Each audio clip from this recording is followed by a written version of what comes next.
Нема никакви дилеми дека учениците за 4 дена повторно ќе седнат во училишните клупи.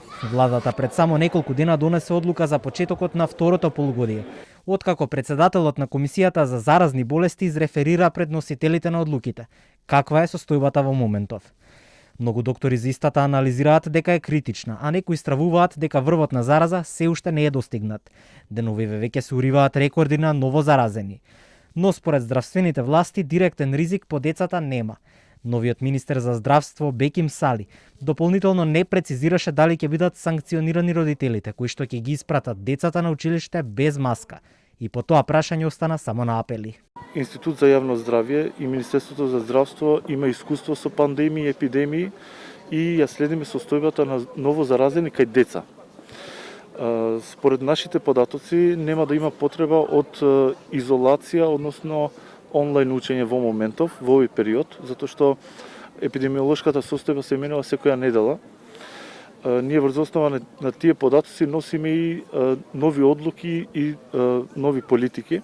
Ние апелираме цело време дека треба да носат маски, дека треба да се заштитат, дека треба растојанието да се испочитува и нормално личната хигиена е многу важна. Во меѓувреме дел од педиатрите предупредуваат, како што пристигнуваат податоците од студиите кои што веќе се изработуваат. Така може да се испостави дека одлуката за настава со физичко присуство е избрзан, барем во овој период кога има многу болни. Ние се уште не ги знаеме последиците од омикронот врз децата. Значи ние немаме релевантни истражувања, не само надвор во светот, туку ни кај нас. Кај нас нашите имунолози првично беа со еден став, подоцна излегува со друг став. Имунолошката слика од страна на тие експерти е навистина многу измешана, не знам што ги поведе во тој правец, но јас бев првиот кој што реков дека децата треба да бидат тестирање дури на самиот влез во училницата, односно во училиштата. Министерот Беким Сали, доктор стоматолог, денес за прв пат се појави пред новинарите како наследник на Филипче. Пред камерите ги засука ракавите за да прими трета доза вакцина и така раскомотен по мајчка со порака вакцинирај се, одговори и други бројни прашања поврзани со пандемијата. Се осврна на високата смртност во земјава и истата ја припиша на малку поразличниот алгоритам во споредба со другите држави, што значи дека и пациенти кои што биле позитивни во моментот кога починале од друга болест биле запишувани во дневните статистики.